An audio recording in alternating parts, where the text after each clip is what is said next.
Horiyama ended up being an amazing watch. After watching More Than a Married Couple, I've decided to continue on finding a more wholesome slice of life anime to help me with the downtimes. I've been scouting out Horiyama for some time now, and I've been seeing clips of this show on TikTok for at least a year, and every time they came across my feed, I always stopped and watched the entire thing, so I knew I was going to watch this eventually. To put it shortly, Horiyama was a really phenomenal experience. Gang, outside of Spy Family, this might be one of the most wholesome shows I've ever watched, and this has left me with nothing but smiles and a healthy amount of laughter. And during this time of need, I really appreciate what this show has offered me. But that's enough intro, gang. Let's talk about it. But as always, before we get into it, hit the like, subscribe button, and hit the notification bell for more anime analysis and review videos just like this one. So, you know how this is right here. We start off with the story. The story in Horiyama is pretty simple and is executed extremely well. Our story follows our main high school duo named Miyamura and Hori. Miyamura is a social outcast who doesn't really talk to anyone like that, but he wants to make friends, but it's kind of hard because people around him already make up this image of him in their head before they even talk to him. Hori is a pretty social butterfly girl in the class, and she's very popular. She has a lot of friends, and she's admired by a lot of people. One day, Hori's little brother Sota hurts himself while playing, and Miyamura brings him home, but she doesn't recognize him because he was flea as hell at that moment. She's used to him looking like nerdy with the school fit on at all times, but he looked completely different in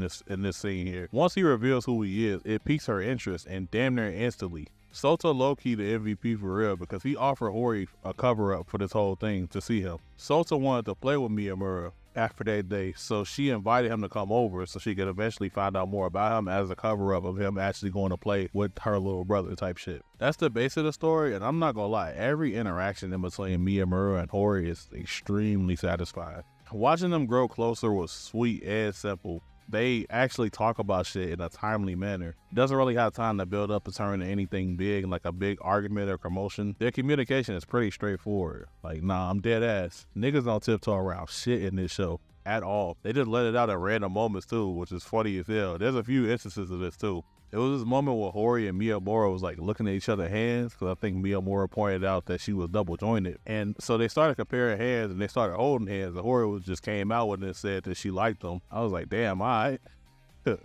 I could vibe with this. That's cool. Miyamura did it as well. When Hori was sick and she stayed home from school, he was like with her all day. He was like, all right, I'm gonna head out. Oh yeah, I told the school that you were sick. I bought you some food and drinks that's in the fridge in my line if you need anything. I love you. I feel better. I was like, whoa, all right.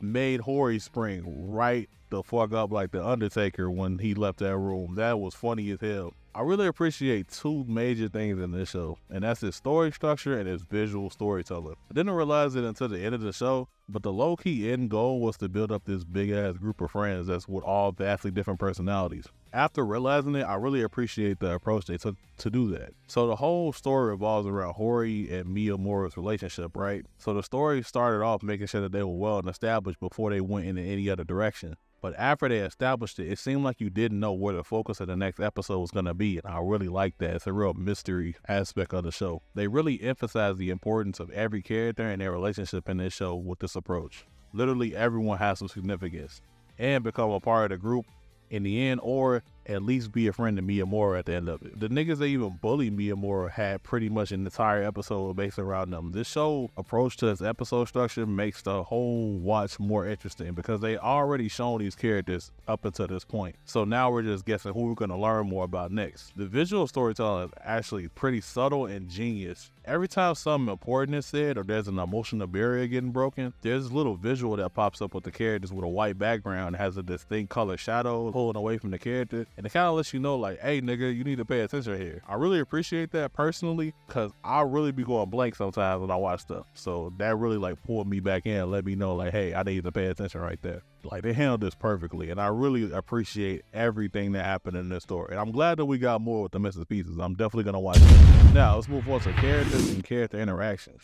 Gang, they did their characters and this shit so much justice. There isn't one major or side character in this show that I felt didn't get enough screen time. With every character introduced, a new subplot is introduced that's fully fleshed out. So every character gets the love they deserve. It's not a crazy amount of characters, so we're gonna run through a few of them. Miyamura is a really great main character. Him and Hori are like really the glue of the friend group, and you can clearly see that he enjoys having friends, so he doesn't mind it at all. He's a really cool person. I really like how he has these talks with his old self throughout the show that really shows his growth from middle school. I love the scene where he tells his past self to hold on because the better things are coming in the near future. I also love the scene at the end where he told his old self told him that he would leave him alone, which is some really cool symbolism since his past has pretty much been haunting him this entire show. He's really open and considerate. He's always down to give out hands too, depending on if you want to help him or not. My nigga Miyamura know how to flip that switch, and I really love that shit. But that nigga headbutted Sengoku, that shit had me rolling because he ain't have a good reason to do that shit at all. That shit was funny when he was fighting Ishikawa as well. He beat his ass. He started talking about it was self-defense. Ishikawa was like, but bro, you beat the shit out of me. What do you mean self-defense? Grade A comedy, man. Every time he flipped that switch, it's funny as hell. He's grown a lot over the show. He went from being a shut-in to getting one cut and having the hoes. My fault, folks. I like his relationship with Hori a lot. It's really like the perfect sacrificial, balanced relationship. He even does the things that he doesn't want to do. Hori be wanting him to beat her ass and disrespect her and spit on her, and he be doing that shit and just be guilty as hell after. He really don't like doing it. He's a good dude at the core. He's really nice to everyone, no matter what history that they have. Hell, one of his best lines in the show is, "There isn't anyone that I think you can't be friends with eventually." And that's a cool philosophy to have, but shit, better man than me. Some niggas out there just had me like, boy, fuck you. Die today. Nah, I'm just playing. I don't live with any hate in my heart like that. He's a cool dude though. I think Miyamura was a really amazing and phenomenal main character in this. Hori is really cool too. She's really understanding when it comes to Miyamura. And she don't play about that nigga at all. She's really protective of him. And she's super committed to him to the point where she kind of tweaks out when they don't interact like that. You seen that when Miyamura wanted to go visit family and he was gone for 5 days. She literally had to text that nigga like, hurry up and come back, gang, please. I really like her dynamic with everyone too. She's a good big sister, an understanding daughter, and a loving wife, and she has like the perfect balance. She reminds me a lot of me because she works so hard. Sometimes she just feels like she can't take a break. She even does the shit when like she's in no condition to do like anything, and she still try to get up and do work and help around the house and help with her little brother and all that. Her past is actually pretty sad. She's basically had to raise her brother on her own and like take care of shit around the house. Her mama took advantage of her strength and essentially forced her to live that life in general. She's low-key dealing with a lot under that pretty popular girl persona,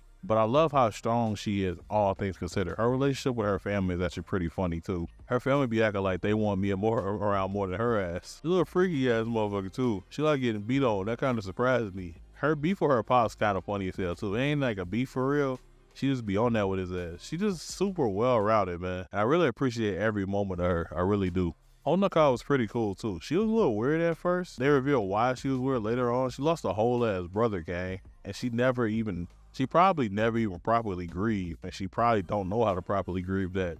It's a big part of your life that she's missing.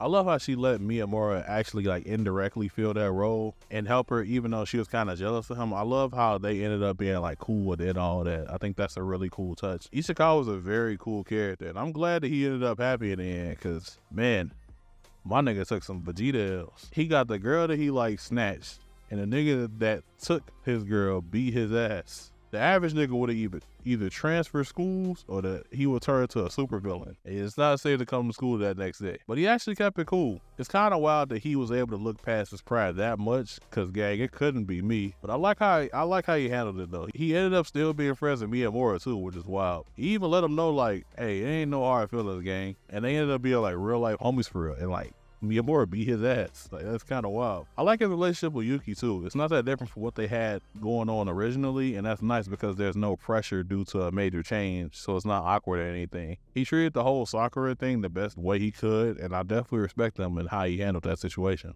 Yuki is cool too. The main thing I like about Yuki is how real she is with herself. Especially in the whole situation with Sakura and Ishikawa, I strictly remember how mad she was at herself because what she was doing was selfish as fuck. And it really was. But luckily, Ishikawa liked her back. Otherwise, she would have broke up a potentially decent relationship just because she couldn't face her own feelings head on. But at the core, she's a very good person. She just had that one problem. And she's had that problem her whole life, according to her sister. Sengoku and Remy are surprisingly well written. If you think about their status and their position in the school, you would think they'd be like snobby and annoying and like uptight and shit, but they're not. Remy's a fun, loving, and a really understanding person. Sengoku is just like a good, balanced friend. And like Remy said, he's really weak, but he tries. And Remy's really strong, but she doesn't. And that's kind of why they work so well together. I kind of like that dynamic in their relationship. Their episode with them two is actually really good. I actually didn't think they were going to dive deeper into Yora's character, but I really liked him. He was pretty cool. I actually was surprised that they actually gave him time in an episode of his own. I love his relationship with his sister. He just wants her to have balance. She studies so much. She studies to the point where her textbooks are wrinkled. That's kind of wild. And he really cares for her as well. She doesn't want her to, like, you know, enjoy life as well and not work too hard and not work herself to death. He tries to keep things lighthearted with her when things are looking bad. He's a really positive dude. I really like him. He's kind of loud and annoying, but he's really positive. He's a good friend to have around.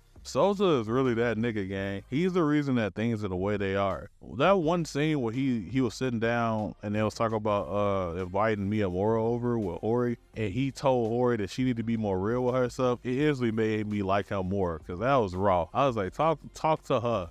Talk to her, little nigga. He's just a carefree, cool little dude. He's actually pretty wise for his age. And I like how he just accepted Miyamura as a big brother. He's a really cool kid. Everyone else is cool too, man. I really love everyone's character in this show. There's not a character I don't like in this show at all. Even the bullies are cool. The way that they wrote these characters is super satisfying. I'm really glad that y'all brought these to life. Thank you to the voice actors and the manga authors for all this. Let's move on to looks, presentation, and music. I like the art style and the character designs in this show a lot. There's a decent amount of beautiful ass scenes in this show too. Like I said earlier, I really like that visual they do when something is important and something important is said. It's a really good touch. The show looks really good, so there's no complaints up here about the visuals at all. The music in this show does its job as well, and I'll tell you what, them sad ass piano pieces be hitting hard as hell for some reason in this show, and they show up so often, so you kind of think that you'll be used to them, but man, you just don't. They hit you every single time. It's kind of wild. I really like the openings in this show. I like the ending as well. I like the ending song as well. They're definitely on the Rigato playlist, link down below for that. They really spent their time with the music in this show. It's really creative, and as a musician, I definitely appreciate that. Overall, Horimiya made me feel a lot of positive emotions after the finale. It's extremely beautiful show. It's super wholesome, it's well written, it's filled to the brim with enjoyable characters, and I love that we're getting more of them with the Missing Pieces series that's coming out now, which I definitely will be watching. I think if you like slice of life, then this is damn near essential. It's extremely good. And if you don't and you want to try out slice of life, I think this is a really good place to start. This is like my fourth one now, and I genuinely enjoy every second I have with this show, and I'm glad that we're getting more of it with the Missing Pieces series. So try it out, man. As always, man, have a great day. Love y'all, man. Peace.